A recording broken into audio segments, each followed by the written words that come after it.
ধরেন আজকে আপনি বিয়ে করেছেন, রাতে আপনার বাসর। তা আপনি কি করলেন? বউকে ঘরে রেখে আপনি চলে গেলেন কক্সবাজার। এখন আপনার পরিবার, স্বজন এবং আপনার নতুন বউ কি সন্দেহ করবে? সন্দেহ করবে নিশ্চয়ই আপনার পরকীয়া প্রেমিক রয়েছে। বিয়ের দিন আপনি সেই প্রেমিককে নিয়ে কক্সবাজার চলে গেছেন, ঘরে নতুন বউ রেখে গেছেন। কিন্তু আপনি আমাদেরকে বুঝিয়ে দিলেন কি? আপনি বলছেন যে, "বিয়ের দিন আমি এত কাজ করেছি। বিয়ের দিন আমি কলেমা পড়েছি, কবুল বলেছি। এগুলো বলতে, বলতে আমি টায়ার্ড হয়ে গেছি। সেজন্য কক্সে আসছি রেস্ট নিতে।"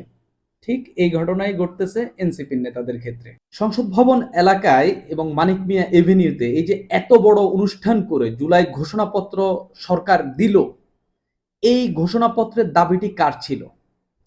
অভ্যুত্থানে যারা নেতৃত্ব দিয়েছেন এবং যারা পরবর্তীতে একটা রাজনৈতিক দল তৈরি করেছে যেটার নাম হলো এনসিপি। হাসনাত আবদুল্লাহ, সার্জিস আলম, নাহিদ ইসলাম, আখতার হোসেন, আব্দুল হান্নান মাসুদ এরা প্রায় প্রতিদিনই গলা ফাটিয়ে জুলাই ঘোষণাপত্রের কথা বলেছিলেন।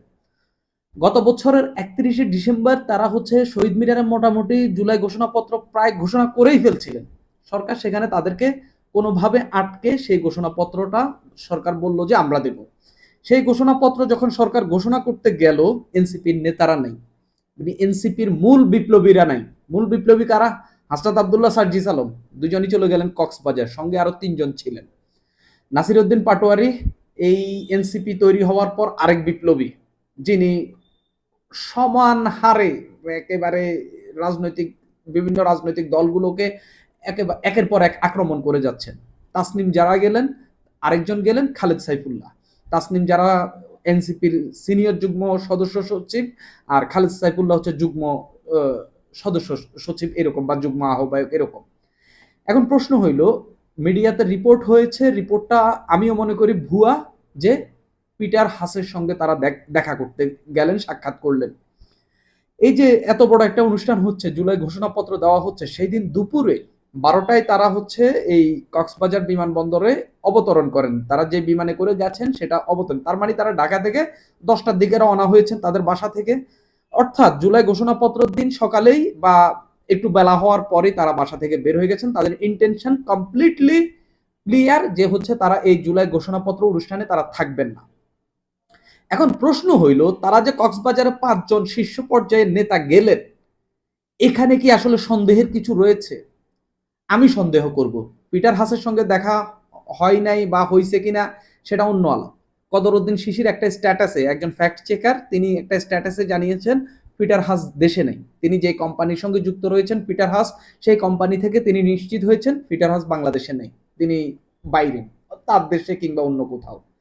কিন্তু এরপরেও আমি সন্দেহ করছি এই ৫ জন এমন পর্যায়ের নেতা গেলেন, সেখানে তারা কোন একটা উদ্দেশ্য গেলেন। এনসিপির নেতারা নাসির উদ্দিন পাটোয়ারি, তারপরে খালেদ সাইফুল্লাহরা বলছেন তারা সেখানে ঘুরতে গেছেন। আমি কেন সন্দেহটা করছি একটু বলি। তাসনিম যারা যাওয়াতেই আমি সন্দেহটা করছি। আপনি এনসিপির সর্বশেষ বিদেশি দূতাবাস, বিদেশি হাই কমিশনের সঙ্গে দেখা করা বলেন, যতগুলোতে নাহিদ ইসলাম দেখা করতে গেছেন, এনসিপির নেতারা দেখা করতে গেছেন, সবগুলোতে তাসনিম যারা সঙ্গে ছিলেন।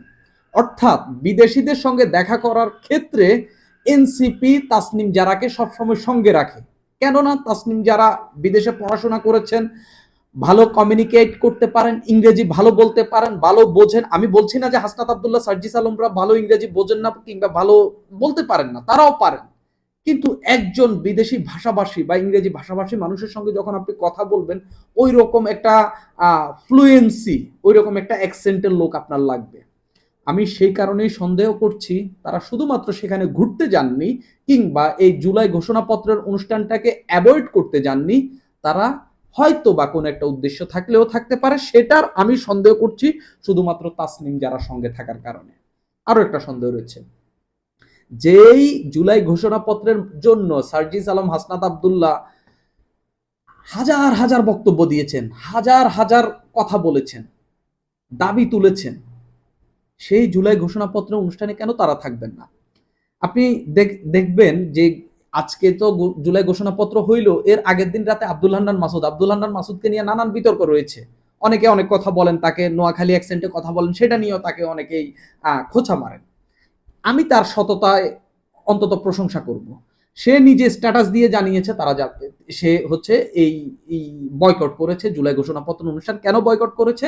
সে তার সবগুলো সমন্বয়ককে, যে 158 জন সমন্বয়ক, সবগুলোকে আমন্ত্রণ পত্র দেওয়া হয়নি। আব্দুল হান্নান মাসুদ নিশ্চিত করেছেন তিনি নিজে আমন্ত্রণ পত্র পেয়েছেন। আব্দুল হান্নান মাসুদ যদি পেয়ে থাকেন, হাসনাত আব্দুল্লাহ পেয়েছেন, সার্জিস আলমও পেয়েছেন, নাসিরউদ্দিন পাটোয়ারি পেয়েছেন, তাসনিম জারাও পেয়েছেন। দলীয়ভাবে তারা তো আমন্ত্রণ পেয়েছে, তাদের আহ্বায়ক এবং সদস্য সচিব সম্ভবত সেখানে গেছেন। আমি আহ্বায়ককে স্টেজে দেখলাম, অর্থাৎ নাহিদ ইসলামকে আমি এই ডক্টর মোহাম্মদ ইউনূসের সঙ্গে স্টেজে দেখেছি জুলাই ঘোষণাপত্রের অনুষ্ঠানে। সদস্য সচিবকে আমি দেখিনি, হয়তো এতজন উঠানোর প্রয়োজন, প্রতি দল থেকে একজনকে স্টেজে ডেকেছেন, সেজন্য নাহিদ গেছেন, আক্তার হোসেন যাননি। এই যে নাহিদ ইসলাম, সার্জিস আলম এত করে জুলাই স্পিরিট ধারক বাহক হিসেবে তারা কাজ করছেন, বিভিন্ন জায়গায় জুলাইয়ের কি কি লাগবে সেই সব দাবি তারা তুলছেন। আওয়ামী লীগ নিষিদ্ধ করলেন, জুলাই ঘোষণাপত্র, জুলাই চার্টারের জন্য তারা এত খাটলেন, সেই জুলাই ঘোষণাপত্রের অনুষ্ঠানে তারা গেলেন না। তো তারা যদি সেটা না গিয়ে থাকে, তাহলে এত ঘটা কইরা, এত বড় অনুষ্ঠান কইরা এই জুলাই ঘোষণাপত্র অনুষ্ঠানের আয়োজন করা হইলো কেন? আপনি ছোট কইরা একটা ক্যাবিনেটের একটা রুমে বৈশা, কিংবা ওই যে ফরেন সার্ভিস একাডেমির একটা যেখানে আপনি প্রেস ব্রিফিং করেন সেখানে, বা ডক্টর মোহাম্মদ ইউনূস নিজের বাসভবনে তিনি এটা ঘোষণা করে দিলেই পারতেন। অভ্যুত্থান দিবস আপনি আলাদাভাবে পালন করতেন, হইতো। আর তারা তো গত কয়েকদিন ধরেই জানতেন এই ঘোষণাপত্র 5 আগস্ট হবে, তারা তো জানতেন এটা 5 আগস্ট জুলাই ঘোষণাপত্র হবে। তাহলে তারা কেন সরকারকে এতদিন ধরে বলেনি যে আমরা থাকবো না, এই হয় নাই বলে আমরা থাকবো না? সরকার তো তাদেরই সরকার। সেই জন্যই আমি বলছি, এমন একটা দিনে তারা ঢাকা ত্যাগ করেছেন যেটার এক পেছনে কোনো না কোনো উদ্দেশ্য থাকতে পারে, থাকার সম্ভাবনা খুব বেশি। কেন বলছি তাসনিম যারা থাকাটা সেখানে? কেন বলছি এই যে হাসনাত আব্দুল্লাহ, সার্জিস আলমের থাকাটা? আপনারা 3 তারিখে সমাবেশ করেছেন শহীদ মিনারে, 4 তারিখেও তো আপনারা সেখানে যাইতে পারতেন, বা একদিন পরেও তো যাইতে পারতেন না। নাসিরউদ্দিন পাটোয়ারি বলেছেন তারা আসলে টায়ার্ড, সেই জন্য তারা একটু রেস্ট করতে গেছেন। তো রেস্ট করতে আপনি হঠাৎ করে কক্সবাজারই কেন যেতে হবে? অন্য কোথাও গেলেন না কেন? এগুলাই হচ্ছে নানান প্রশ্ন তৈরি করে। এখানে নাসিরউদ্দিন পাটোয়ারি বলছেন কারোর সঙ্গে দেখা করতে নয়, হুট করে ঘুরতে আসছিলাম, হুট করে না। হয় ওই প্রোগ্রামটা তো অ্যাভয়েড করার আপনাদের একটা উদ্দেশ্য ছিল, পাশাপাশি অন্য উদ্দেশ্যের উদ্রেকও মানুষের মধ্যে জন্ম নিচ্ছে। অন্য উদ্দেশ্য যে থাকতে পারে সেই উদ্রেক মানুষের মধ্যে হচ্ছে। তিনি বলছেন পদযাত্রাতে টায়ার্ড হয়ে গিয়েছিলাম, জাস্ট একটু সাগর পাড়ে আসছি। তিনি বলেন হুট করে, বাট এখানে আইসা দেখি হোটেলে চেক ইন করা মাত্রই দেখি নিউজ দেখতেছি। তিনি বলছেন ফিটার হাসের সঙ্গে যে ইয়ার কথা মিডিয়ায় প্রচার হইল, বা বিভিন্ন জন স্ট্যাটাসে প্রচার করছেন, আওয়ামী লীগের অনেকেই প্রচার করছেন এটা। তিনি বলছেন এটা টোটালি একটা গুজব, মিস ইনফরমেশন, এই ধরনের কোনো কিছুই ছিল না। তিনি বলেন এখানে এসে শুনছি পিটার হাসের সঙ্গে নাকি আমরা দেখা করতে আসছি, এরকম হলো তো আমরা ঢাকায় দেখা করতে পারতাম যদি দেখা করার ইচ্ছে থাকতো। তিনি আরো বলছেন আমাদের প্রেসিডেন্ট সেক্রেটারি দাওয়াত কার্ড পেয়েছে, as far as I know দলের পক্ষ থেকে আমাদের একটা প্রতিনিধি দল সেখানে যাবেন, যাদেরকে বলা হয়েছে প্রত্যেকটি দল থেকে একটা ছোট, তাদেরকে বলা হয়েছে সম্ভবত যে প্রত্যেকটি দল থেকে একটি ছোট প্রতিনিধি দল যাচ্ছে, আমাদেরও তাই, তিনি এটা বলছেন। খালেদ সাইফুল্লাহ আরেকজন নেতা, তিনিও বলছেন ঘুরতে গেছেন। তিনি বিডি নিউজ 24-কে বলেন যে হচ্ছে তারা সেখানে ঘুরতে গেছেন। এই কক্সবাজার বিমানবন্দরের একজন কর্মকর্তা বলেন এই 11টা 30 মিনিটে বাংলাদেশ বিমানের একটি ফ্লাইটে এনসিপি নেতারা কক্সবাজারে পৌঁছান, তাদের গাড়ি করে বিমানবন্দর থেকে তারা বেরিয়ে যান, তারা গাড়ি করে। তারা সেখানকার এই ইনানি বিচের যে সি পার্ল রিসোর্ট অ্যান্ড স্পাতে উঠেছেন। তো শেষ খবর পাওয়া পর্যন্ত সেখানকার সামনে বিএনপির নেতাকর্মীরা অবস্থান করছেন। তারা আসলে দেখতে চাচ্ছেন তারা কোথায় যায়, তাদের গতিবিধি কি, কে সেখানে ঢোকে, কে বের হয়, এগুলো দেখার চেষ্টা করছেন। তো হোটেল কর্তৃপক্ষ হচ্ছে মিডিয়াকে সেখানে ঢুকতে দিচ্ছেন না, তাদের বক্তব্য নেওয়া যাচ্ছে না, যা ফোনে ঢাকা থেকে বা হচ্ছে ওইখানকার স্থানীয় প্রতিনিধিরা নেওয়ার চেষ্টা করছেন। এই হইল আপডেট। তবে সন্দেহ যে মানুষ করছে, বাঙালি সন্দেহ কখনো ভুল হয় না। বাঙালি যখন মনে করে যে অমুক নায়িকা অমুকের সঙ্গে প্রেম করতেছে, এই সন্দেহ যখন করবে আপনি 10 বছর পরে হইলেও শুনবেন এরকম একটা কিছু ঘটছে। বাঙালি সন্দেহে বাঙালি মারাত্মক, একদম সায়েন্টিস্ট পর্যায়ের মানুষ বাঙালি। সেই জায়গায় এই সন্দেহেরও কিছুটা কিছুটা মানুষ যে সন্দেহ করছে, এই সন্দেহের তো অবশ্যই অবকাশটা দিয়েছেন এই এনসিপির নেতারা। পাশাপাশি আমার সন্দেহ হচ্ছে তাসনিম জারার যাওয়াটা। একজন নারী এই ৪ জন সহকর্মীর সঙ্গে গেছেন সেটার জন্য না। এটা খুব স্বাভাবিক, যাইতেই পারেন।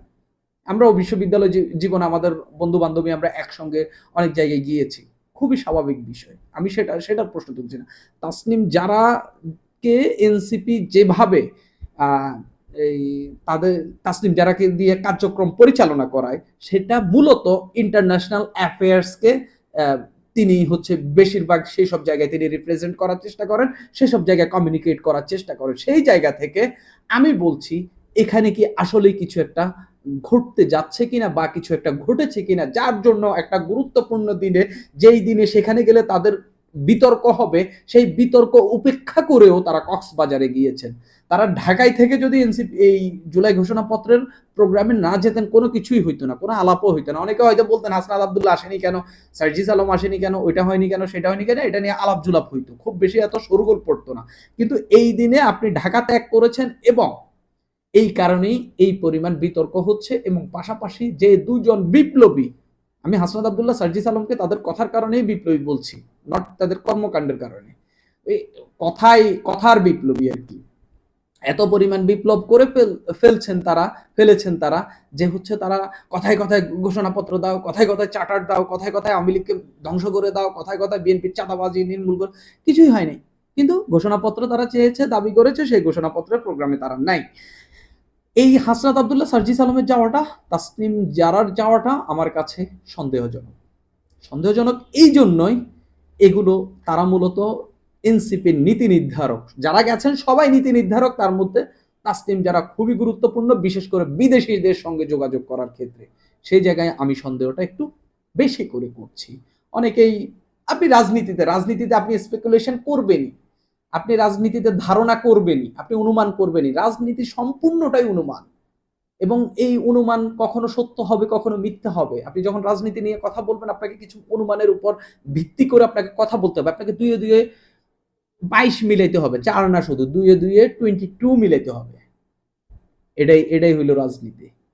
ঠিক সেই জায়গাতে আমি বলছি, আপনি ৩ তারিখ আপনাদের প্রোগ্রাম ছিল, যাননি। ৪ তারিখ যাননি, ৪ তারিখ আপনাদের কিছুই ছিল না। আপনারা ৫ তারিখে গিয়েছেন, সঙ্গে তাসনিম জারা, সঙ্গে হাসনাত আব্দুল্লাহ, সার্জিস আলম। এটাই সন্দেহের মূল কারণ আমার জায়গা থেকে। সুপ্রিয় দর্শক, এখন এই পর্যন্তই।